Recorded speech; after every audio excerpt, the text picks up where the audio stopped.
Okay, we are recording. Okay, so like Vicki said, we are going to go through the hiring process for IH students and adjunct faculty or adjunct instructors. We have seen this change quite a bit, and not just due to the audit, but also due to the fact that we're trying to make things a little bit more streamlined between our office and IT so that there's not so many forms and, so many different steps that you guys have to take.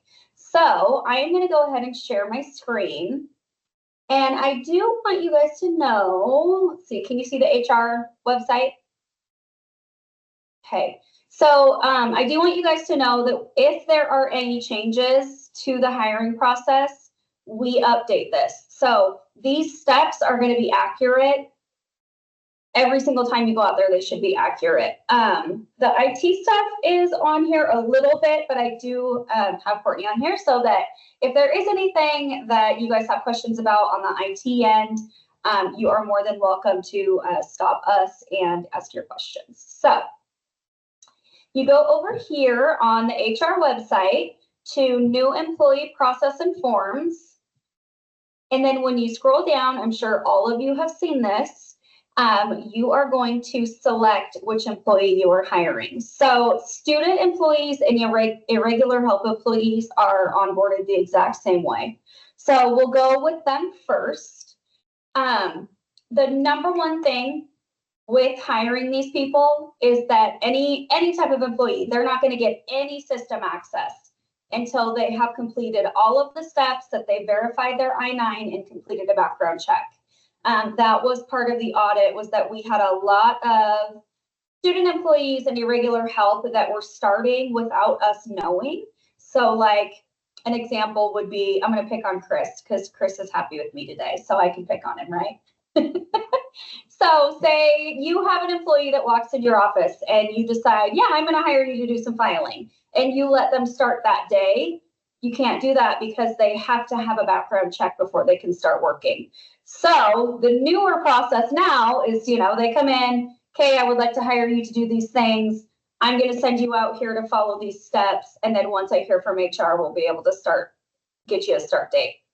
So you're going to send them out here. They are going to click on this link right here, or you can send it to them.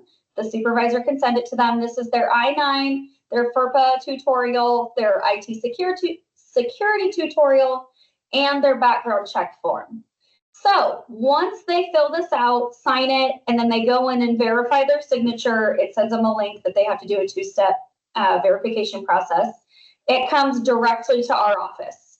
So the second that pops into my inbox, I think some of you maybe have seen the new email that I send now, where I send it back to you and say, hey, I just received new hire paperwork on this person. Do not let them begin work until you get a notification from me that their background check has returned. So then what I do is I go into the background check software. I put in their email address that they put on their release of information. It sends them a link and they fill out all of the information for their background check. And that usually takes about 24 to 48 hours to come back. Sometimes it can take longer if they end up having things come back on their background check. We've had them take up to a week.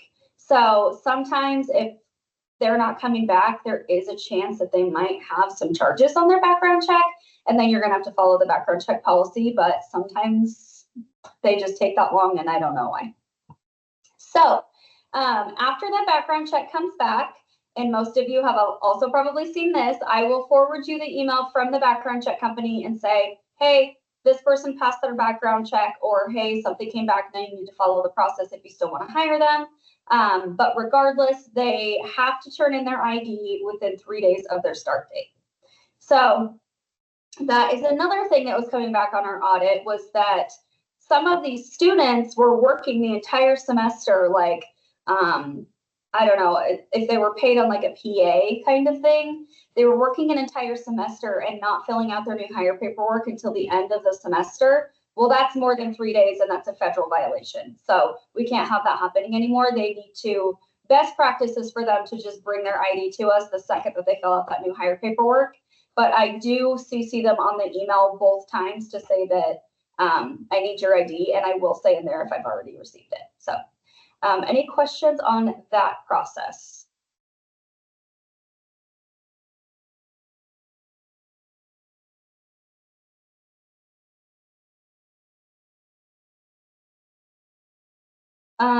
Okay, so question in the chat, Kate Lustig, do students who already have another job on campus need to go through the background check process again?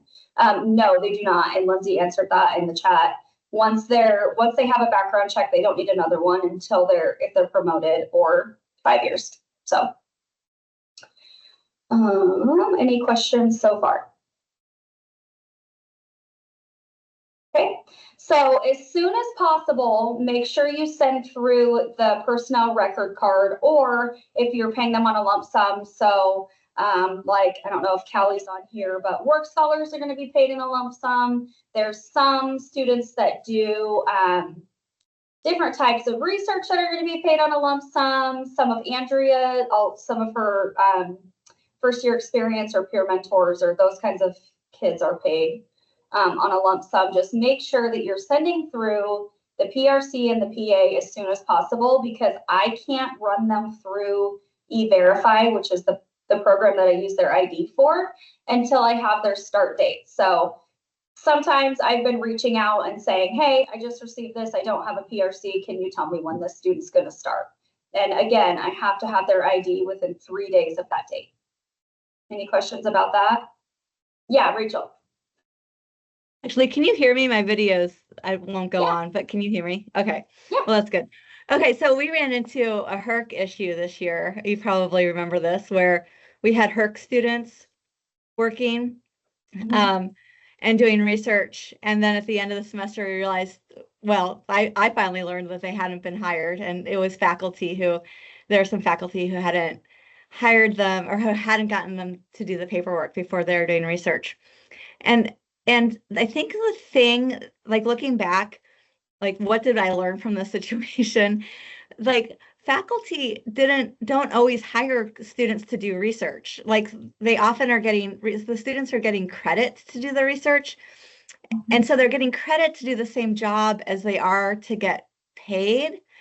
And so I guess what I'm realizing, like with the HERC one in particular, is that we're going to have to be really on that really early, like as soon as the HERC stuff goes through, to make sure that the students aren't already working, because they're already in their research class that they are then getting hired to do research in. And so, and they have been, in fact, for an entire semester. So like it becomes this really sort of soft transition from class to pay. And I think we can do the best we can, but I think I just need to know, one, as soon as I see the HERC stuff go through, to make sure that the students are getting that paperwork done. And I don't know if there's any suggestions that you have. It's definitely something that's new, I guess is the problem. It is. And actually, if you don't mind me using that one as an example, that's actually a really good example of when that does happen, it can create another issue, which was that student who didn't fill out their new hire paperwork. Because like you said, sometimes they don't even know that they're being paid. They just think that they're doing research for their class. Well, exactly. In the meantime, they had gotten a full-time position at another state of Idaho agency before I could get them into the system. So I couldn't backdate them 4 months prior, because Bluma is a date-driven system. So I couldn't backdate them, which caused us to actually have to pay time and a half on that student's hours. So that is definitely something that departments maybe need to think about, creating your own internal systems to make sure that you're getting ahead of these. And, do let your faculty know, hey, if you are going to end up paying, using grant money to pay these students instead of just getting credit, make sure you let them know that. Because most students, if they know that they're going to get paid, they don't let it slide for a whole semester. They're on you. They want paid. So that is one thing that I think needs to be internal with the different departments, is just making sure that you're on top of that and getting those in. Because we had quite a few issues with our I-9s. And like I said, that is a federal requirement.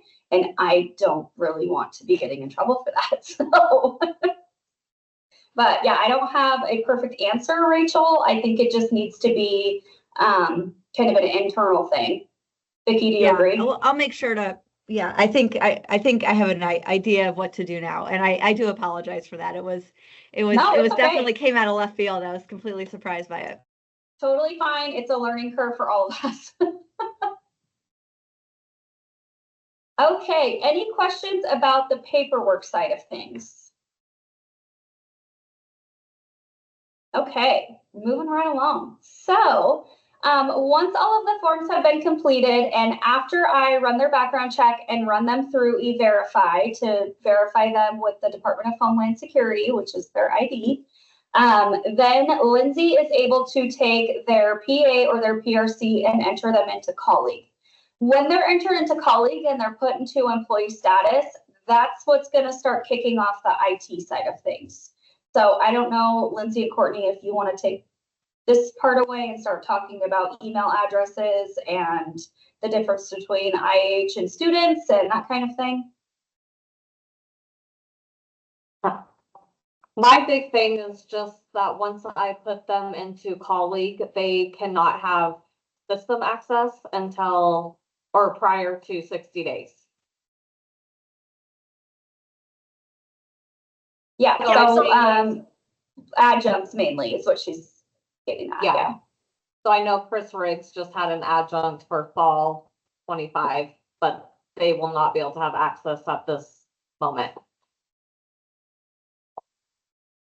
Yep, so if all things work as they have been, we've worked out a few kinks after moving to single sign-on this summer. Once Lindsay puts them in, our system within 24 hours should create that account. We ask you to give us 2 business days because depending on when those processes are running, we then actually have to license them so they get an email account. You guys, if you've hired anyone within the last 6 months, you should know the new process where the help desk will email you, letting you know the email address has been created and asking you that if you want additional access. A lot of adjuncts don't need additional access, like things to colleague, Alder, LCSC docs, then you can kind of just run with it. But we have a little link to a form. They've got it linked here on this site too about the new account access form where you can go in and request more information. And on that form, we ask that you give us at least 5 business days to get access created. So this all just kind of, with all the different timeline these things go, you'll want to make sure you're trying to get people hired as soon as you can so that on their first day, they can actually have access. Anybody have questions about the IT side of things? It really doesn't necessarily change too much between IH, adjunct, new staff, and faculty. It really comes down to what you tell us to do with the account. But has that been going okay? There was some little hiccups when we first doing this. Has everybody kind of found that it's been okay? Or do you think one thing maybe if you could cover like an IH employee if they need an LCSC email address because they're not going to have a student email? Sorry. So anyone that Lindsay puts into the system will get an email address, right? Is that what you're talking about, that anyone who doesn't currently have a student account will get an account? Yeah. So say we have, I don't know, a office assistant that is not a student, but they're irregular help and they need an email address that doesn't have student behind it. How can they get that? So it's just an automatic process. So anyone who's regardless of IH or faculty or staff, if they're hired and don't currently have an ad students, our system we'll create them an account. Okay, because I mean some of them aren't students, so then it seems odd that they would have a student. You know what I mean? I've gotten that question a lot lately. Yeah, so if someone's not a student if they don't have an at students, then and they are hired as IH, we create them at lcsc.edu. Cool. Yeah. Okay. Sheila. So if they were a former student, but they're coming on as faculty, then we need to let you know that we want a faculty email, not a student email? No, so we've got a Power BI report that now shows us if someone's hired and they don't have an lcsc.edu account, but they have a student's account and they've been hired on as IH adjunct staff.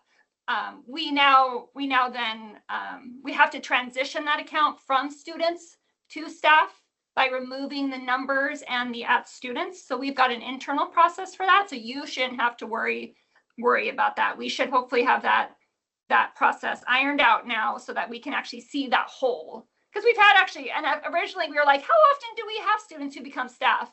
More often than we think, because it's happened quite a bit in the last 6 months. So we've, and once again, we try not to make that transition if they're an active student. I think maybe Rachel or Business had one like this where they were a student last semester and we waited until pretty close to the start of the semester to transition them, just because I don't want to transition a student to staff and then find out something weird happened and now they've got a staff account and we maybe don't remember to switch them back to students. So it's a little bit of work on our side to do those two things, which is fine as long as we make sure we know. And right now this Power BI report seems to be working for us.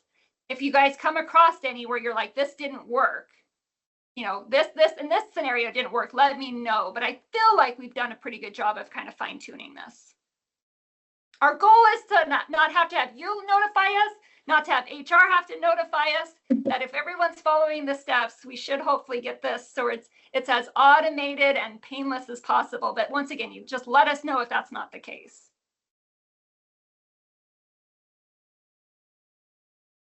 Any other questions on the IT side of things? Okay, so after Lindsay puts them into Colleague and you get the IT side of things set up, Lindsay actually moves the PA or the PRC into a folder that I have access to, and I check it daily. And once they are in there, oh, sorry, Courtney?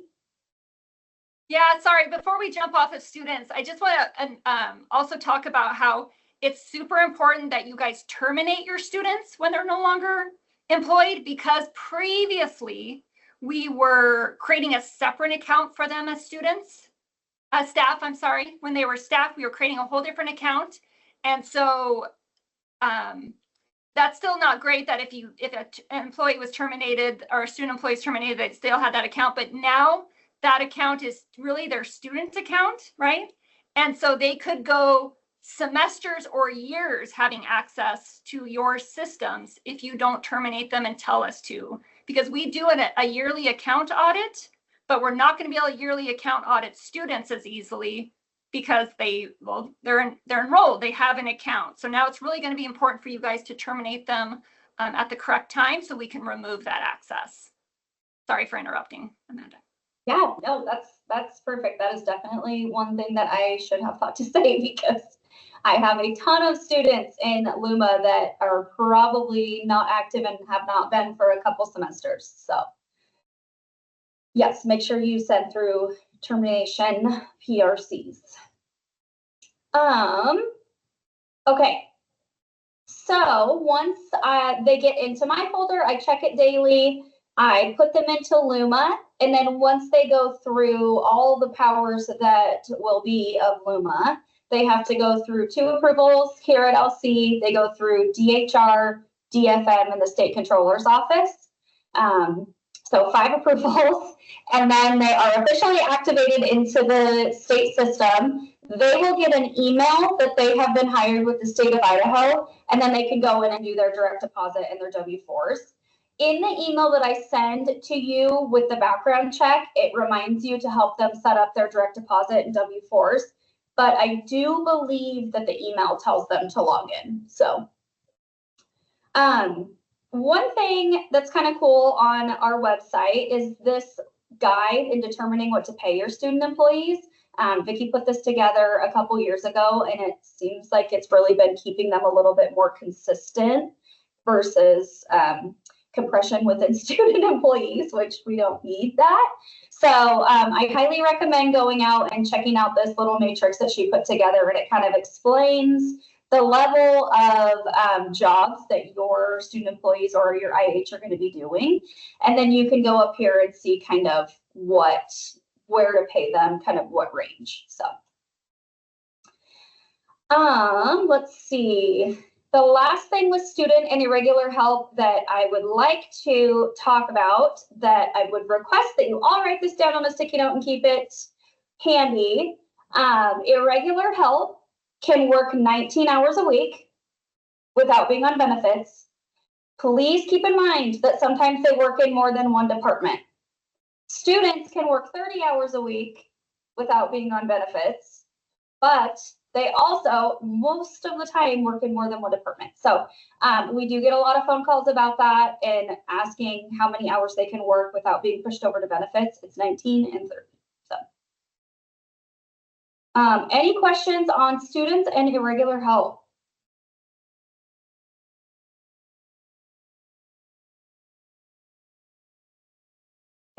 Okay, so adjuncts are going to be, similar as far as the colleague piece goes and getting them entered into the IT system.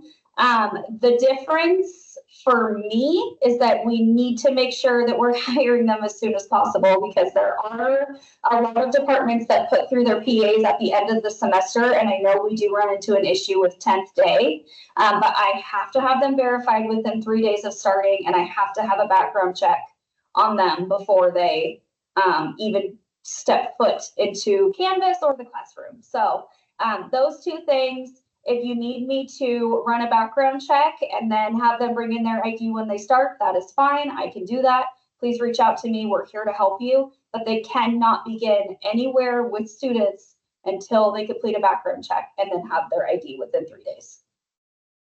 The other thing, like Lindsay already mentioned, is that they won't have access until 60 days before their class starts, or before they start employment. So Chris, where she said, you have somebody who's starting at in fall, they won't be able to access their programs. So all the rest is very similar, same process. They actually can go in and set up their direct deposit as well. The only difference is they don't have a timesheet because they're paid on stipends. So any questions on adjuncts? They're, really not any different, but Vicki, is there anything you wanted me to touch on adjuncts?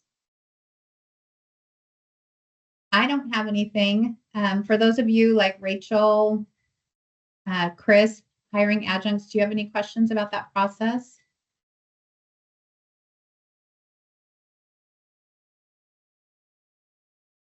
It's been a lot clearer. I mean, like it seems like it's pretty straightforward these days, and I appreciate that. Yay, good. Yeah. I'd like to hear that. We think we're getting it. I agree. I appreciate all the hard work and efforts that you've made. I did have one, this is probably a dumb question. I'm probably just misunderstanding, so you have to forgive me on this. I know with the regular process, as we go through the different steps, that there's, when you send in we kick in the PA or the adjunct employment agreement, but and then before some other steps are taken. But it seemed like in some cases, maybe I'm misremembering, that there were some cases where the PA, we couldn't submit the PA because we didn't know what the enrollment of the course would be, and that there was another way, I thought, maybe I'm wrong, another way for the new adjunct to get some access to the system as long as you're within the 60 days before the start date. Is that right, or am I misremembering that? Yeah, we actually did have, I believe it was in your area. We do have them sometimes where they're just not in colleagues, so you can't even get their Warrior ID number to be able to send through their PA. Right, So just give us a call and we'll help however we can, just making sure that we're staying within those guidelines.